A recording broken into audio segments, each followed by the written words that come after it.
Muy buenas tardes, Patricia. Gracias por estar en el canal. Bienvenido. Gracias a ti por la invitación, John. Un placer. Algo importante para poder preguntarle sobre cómo usted describe la evolución del teatro. Sé que has estado de pronto trabajando en el tema de Por ahí vi que está en Y sé que volverás, Hombres, Aportas, durante los años 90 por ahí, si no estoy mal. Entonces, muchísimo. Entonces, ¿cómo define la evolución del teatro? Mira, yo comencé haciendo teatro digamos que cuando el teatro era la alternativa un poquito más fácil, ¿cierto? Yo en ese momento no quería hacer televisión, pero un poco había muchas más oportunidades que se puede llamar como el teatro más asequible. No digo que hoy no, pero para mí fue como un mundo teatral muy interesante, a pesar de que Colombia y Bogotá todavía le faltaba mucho porque apenas estaba empezando el Festival Iberoamericano y realmente lo que movió y cambió todo el panorama fue esa puerta abierta al mundo de Fanny que nos llevó a conocer el teatro del mundo. Entonces yo recuerdo, uno, empezar haciendo teatro; dos, estar en una compañía y trabajar de la mano de Juliana Reyes y Tino Fernández, que fueron mis maestros.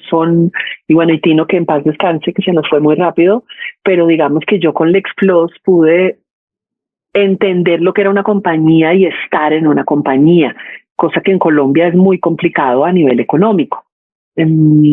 Yo vivo en este momento en México y muero de la envidia por la estructura y la infraestructura a nivel del Estado con el arte, ¿no? Como hay una compañía nacional de teatro donde tú necesitas solamente tus méritos para entrar, talento, y tienes un sueldo y tienes unos años en los que puedes ejercer como una profesión este trabajo.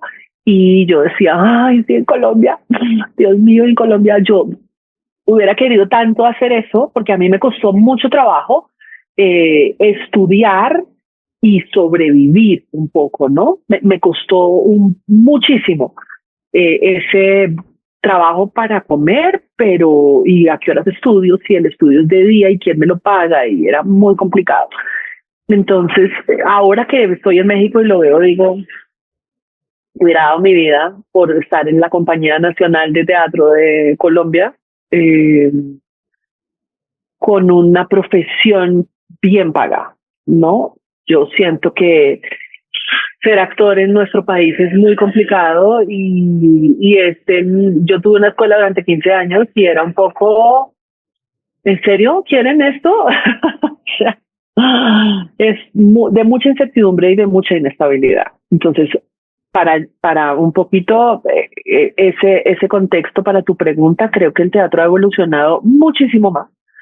Creo que yo tuve la oportunidad de estar en una obra, por ejemplo, en Familia, en La Castellana, donde era una película puesta en escena, en teatro, y ahí entendí que siempre nos habían enseñado un poco que la grandilocuencia del teatro, y ahí el director español, Pep Antón, me acuerdo mucho, ahí yo pude entender que el pequeño gesto en una sala de teatro de 800 personas se ve perfecto.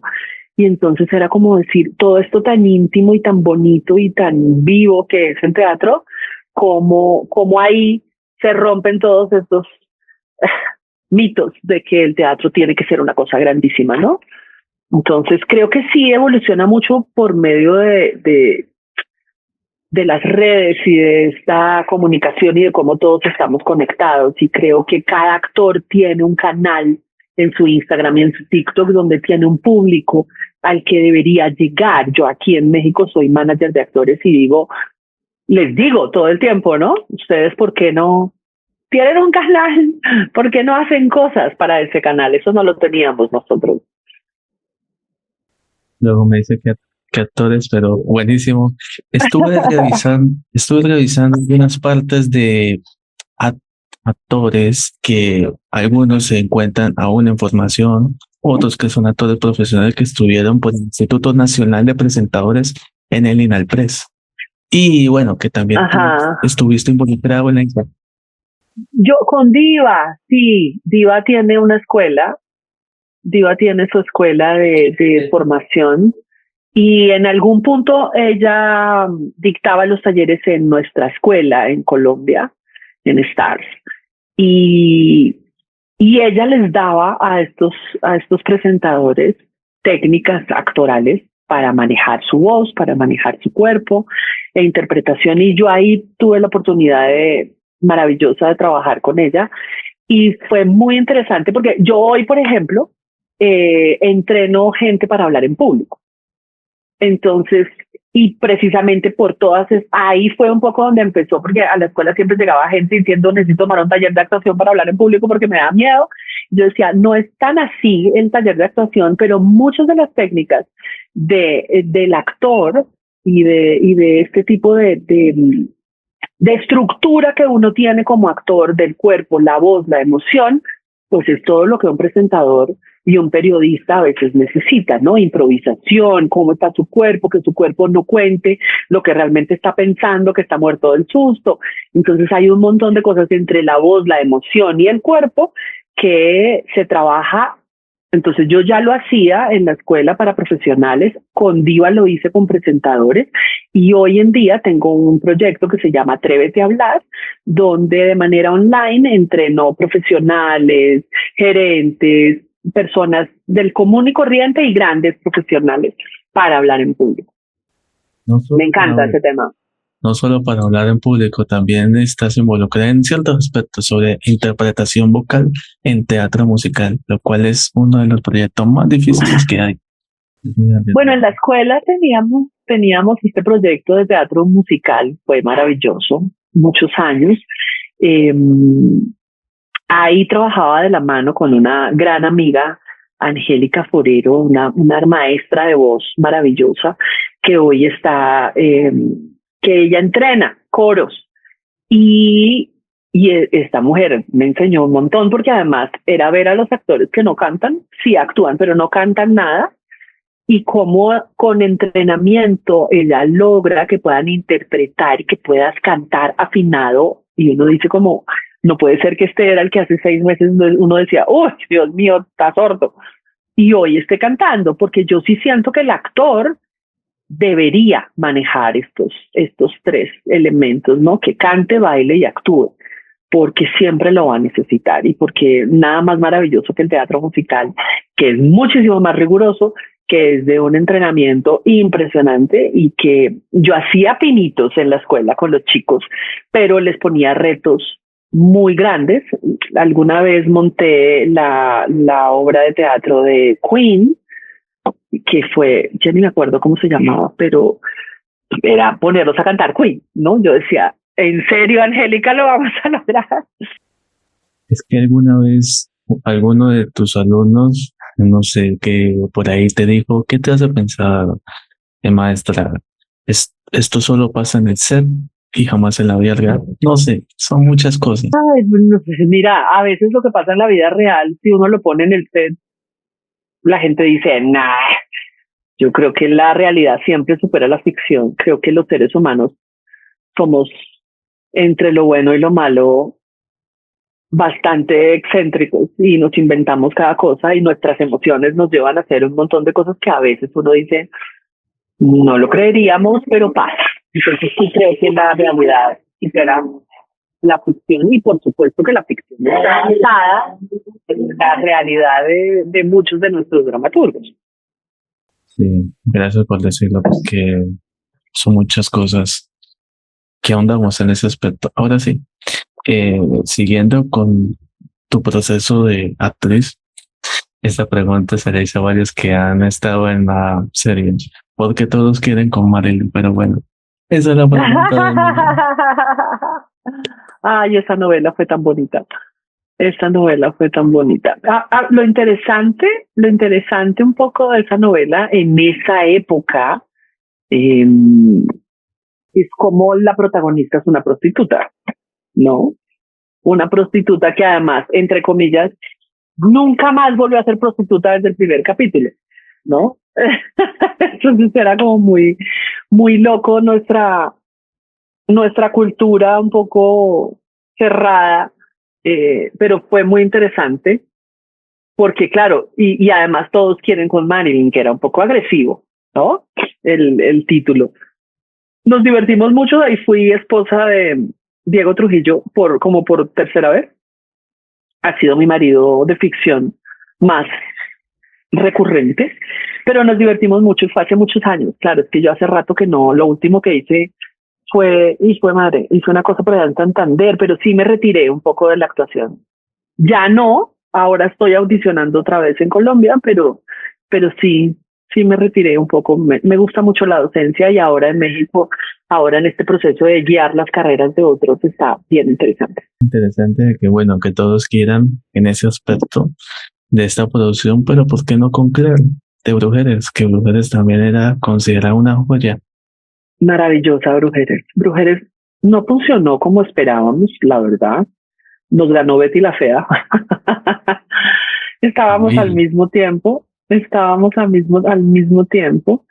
Y, y esa fue la gran oportunidad de mi vida, digamos, porque yo entré a esta novela, serie, a protagonizar y era lo primero que yo hacía en televisión. Entonces fue como un gran golpe de suerte y no puedo hablar de que no sea también mi talento, pero de ganarme esa oportunidad de estar con ese elenco que era una cosa loca, y yo de primeras, ¿no? De primeras entrando al mundo y entrando a RCN a protagonizar una serie que fue en todo caso muy importante.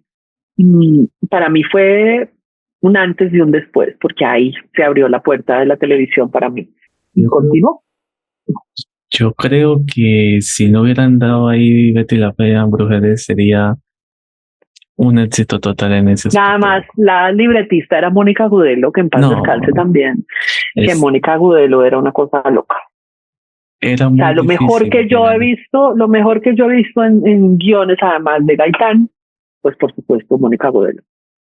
Maravilloso. Exacto. Los textos eran maravillosos, los textos eran deliciosos de decir. Y además la historia era buenísima. De hecho, yo tengo un proyecto con mi amiga Paola Díaz, actriz también, aquí en México, porque aquí trabajamos juntas, que se llama Dos Brujeres. Entonces, y precisamente en honor a esta novela un poco y a este proceso de las mujeres de que todas somos brujas, todas somos intuitivas y todas tenemos un gran poder. Y entonces nosotras tenemos un proyecto que se llama Dos Brujeres. Gracias por compartirlo. Bueno, también debo reconocer a Moramil, que también no, fue otra joya infravalorada, pero hay un capítulo de, bueno, eso lo pasaban, en Colombia lo pasaban los sábados tarde, como por a las 9 de la noche, Mujeres Asesinas. Bueno, hay muchos canales que la dan a esa hora, pero Ajá. en el episodio de Mariela la Envenenadora, que donde estuviste en el capítulo, ese capítulo fue lo más raro que yo he visto. Con Lorena Meritano, me acuerdo. El otro día me vi con Lorena y era Sí, como, y sí, no, trabajamos mala. en ese episodio. Fue hace mucho rato. Además, era muy interesante ser mujeres asesinas. Muy interesante. Yo creo que era a mí a la que asesinaban, yo ni me acuerdo. Mira, en esa época era tan divertido hacer todo, ¿no? Era vivir, que era un poco lo que yo quería como actriz, ¿no? Pasar por diferentes personajes y por diferentes emociones y ser, ¿no? Otras, ser y hacer lo que uno en la vida no puede hacer. Ahora, yo tuve la ventaja de que a mí siempre me ponían un poco de mala. Entonces yo lo disfrutaba mucho más porque era insoportable, mandona, gritona, ¿no? En Milagros de Amor fui un asco de gobernadora, corrupta, clasista, y eso es muy divertido. Y a mostrarte un espejo para decirte, Patricia, espejo. Pero bueno, en sinvergüenza. Pero eso es algo también otro para destacar. Otro tema. Bueno, en todo este tema de los 2000 fue algo muy bueno. Los 2007 fue como un tope alto para el tema de las novelas. de las series. Se hacía mucho, se producía mucho, sí. Ya no se produce tanto, no se produce igual. No, muy distinto. Es más, pero sí es muy distinto. Ahora todo duraba un montón, ¿no? Todo duraba años. Nosotros cuando grabamos Marilyn, eso fue como un año. Cuando grabamos, ay, ¿ves mi ardilla? Mira, ¿viste la ardilla allá atrás? Sí, estoy aquí. Las ardillitas ahí atrás. No, señora, ¿para dónde va? ¿Para dónde va? ¿Usted qué? ¿Sí dice que se venció? Hasta luego, muy bueno. Estoy recién mudada a este apartamento, a este depa. Eso es bonito. Y tengo vecinos. Cuando hay inquilinos, la casa da buena vida. Eso es lo bueno. Imagínate tan bello. No solo en el 2007 se hacían grandes producciones, en el 2002 también hubo una época en la que también todo ese tiempo fue como un poco de la cúspide. Milagros de Amor también fue buena para recordar. Sí, bueno, en cierta parte, y la olvidan también, recapitulando el tiempo, en el 2007 de nuevo, sobre Giro de Amor también, que eso también fue otra producción muy buena. Y ya más adelante, después del 2010, comienza una nueva era, bueno, en este tema de concepto, historias, vestuarios. Todo evoluciona igual, ¿no? Todo evoluciona. Yo me acuerdo estar en el cambio de la tele y al HD, cómo el maquillaje empezó a cambiar también, ¿no? Porque ya se veía todo. Entonces nos empezaron a maquillar más suave, más natural, porque antes era como todo muy sobrecargado y las pieles muy cargadas, y cuando llega el HD dicen no, ya no se puede porque se ve empastelado. Es más, en estas dos producciones está Amar y Temer, sí, que también fue algo distinto, y Cinco viudas sueltas, que Amar y Temer fue en el 2011 y Cinco viudas sueltas creo que fue en el 2013. Entonces, pero ya destacando. Mira, Amar y Temer es que Vecinos fue en el 2009, sí, que yo creo que ha sido la más importante, pero Amar y Temer fue muy interesante porque era un personaje de la vida real, la primera mujer senadora del país, de Palmira, y esta mujer, la primera abogada, o sea, estudiar solamente con hombres, la que apoyó el voto en Colombia, es una serie de época divina, con Diana Hoyos, que era la protagonista, que se tenía que vestir de hombre. Esa producción fue súper linda y fue exactamente después de Vecinos, con el mismo director de Vecinos, con Germán Porras, y fue muy interesante porque además ahí yo no hice casting ni nada, sino me llamaron para ese personaje y fue muy bonito de hacer.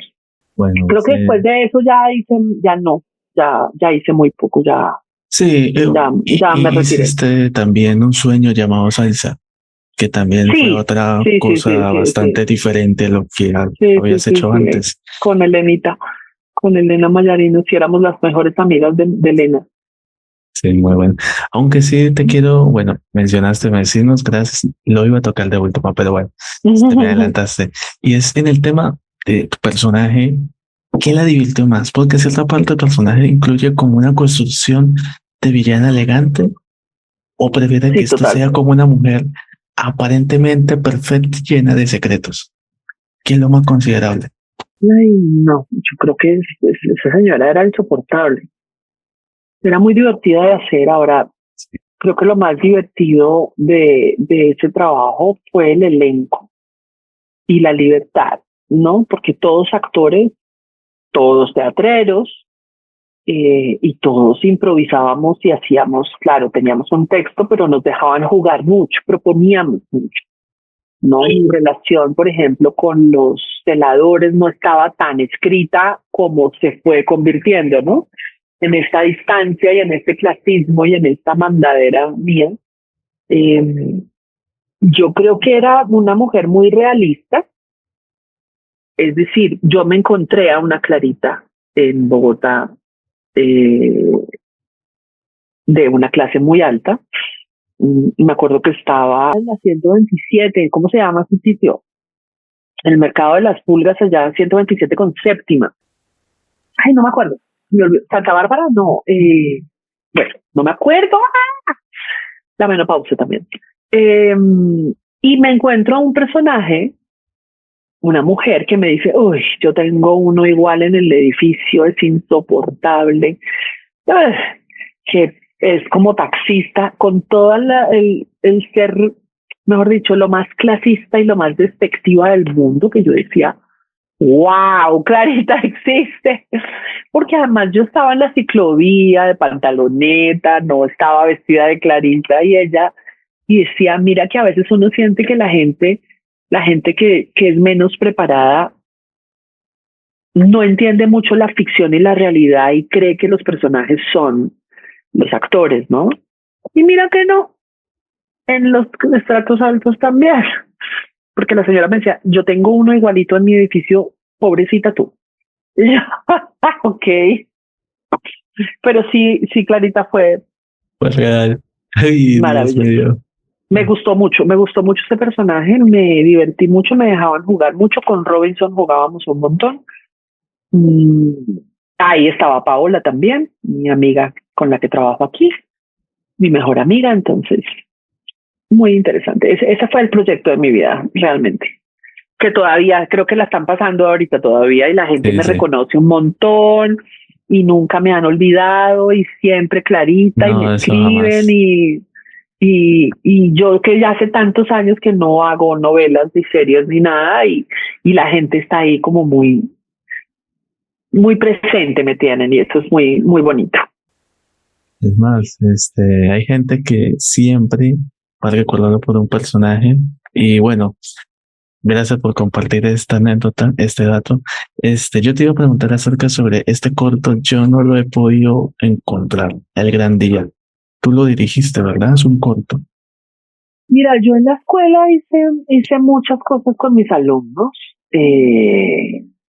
y hacía pequeños corticos y hacía un poco filminutos también, ¿no? Muchos ejercicios con cámara, porque a mí me costó mucho como actriz entrar a la tele a manejar este lenguaje de la cámara y de lo chiquito, ¿no? De los ojos, porque yo venía del teatro, ¿no? Entonces a mí en Brujeres eso me costó un montón. No sabía qué había en un set, ¿no? Y un montón de gente en el set y uno no sabe dónde mirar y qué hacer y como todo ese proceso. Entonces yo en la escuela trataba de que lo vivieran. Y como ejercicio actoral también tenía una electiva que hacía donde trabajábamos con cámara y a partir de un acontecimiento rodábamos pequeños corticos y uno de esos fue El Gran Día. Pero yo creo que ese material no debe estar subido, mis alumnos lo deben tener, quién sabe, pero no está. No lo mandamos a ninguna parte y fue un ejercicio muy de la escuela. Bueno, está paralelo, frente a frente, otros corticos ahí. Todas esas cosas de la escuela, sí, tratamos de hacer varias cosas. Tratamos de hacer una película, pero no, pues es que se necesita mucho dinero. Pues, es muy difícil. Te comprendo. Es muy difícil hasta la quiebra de la escuela. Hasta que llegó la pandemia y acabó con todo. En cierta parte sí. Es más, esta pregunta no solo va por mí, me incluyo, y también los fans. Si todos los personajes tuyos que interpretaste se reunieran a tomar un café, ¿quién sería la que se queja de todo y quién paga la cuenta sin mirar el precio? Qué buena pregunta. Yo creo que Clarita se quejaría de todo. Sí, total. Clarita se quejaría de todo, sería insoportable, no se callaría nunca, hablaría y hablaría y hablaría. Y yo creo que la de Brujeres pagaría la cuenta. Clara, la de Brujeres es otra Clara, ¿no? Clara de Brujeres pagaría la cuenta. Y la pobre de Milagros de Amor, no, la gobernadora de Milagros de Amor también se quejaría, que esa gobernadora, y ayudaría a pagar la cuenta porque ella tiene billete. También, La sí. pobre de Todos quieren con Marilyn, que era abusada por su marido, maltratada. Sí, fue madre del Diego. Em, Ella no hablaría mucho, ella oiría, ella sería más. Ese personaje me costó mucho. Ese personaje me costó mucho porque era muy sumisa y me costó mucho hacerlo, mucho, muy Gracias por difícil. compartirlo. Una mujer sometida, de mucho dinero, pero que tiene miedo, que es insegura, que depende del marido, que el marido le da 1.000 pesos, ¿no? Que es déspota, eh, machista, horrible. Y por último, ¿cómo define todo su trabajo en una palabra? Divertido, divertido, siempre me gustó mucho. Yo siento que yo me retiré porque un poco la inestabilidad y el como la falta de control. Yo soy una persona muy controladora, me costó mucho, entonces ya más grande lo puedo manejar, pero un poco hacer un casting y todo el tiempo estar sufriendo por qué no pasó, qué será, no soy buena, qué querían, me va a salir, no me va a salir, ¿no? Como esa zozobra que se vive en el medio como con esta profesión, para mí fue muy complicada. Y un punto en que cuando yo puse la escuela dije, ay, por fin, ya, no necesito, voy a dedicarme a eso. Además, para mí la enseñanza es maravillosa, es mi pasión.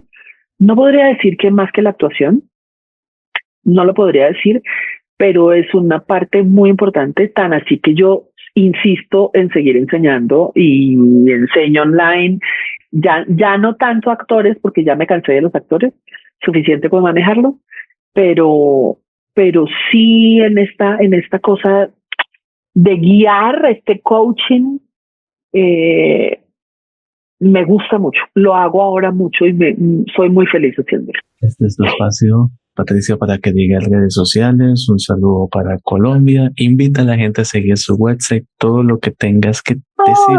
Todo Este lo es el que espacio. tenga, mira, uno que es el proyecto más importante en este momento en mi vida, que es @atrévete a hablar, que es ese espacio donde de manera directa te enseño a hablar en público y a romper con todos los miedos y a mejorar tu comunicación, cosa que el 90% no tiene, ¿no?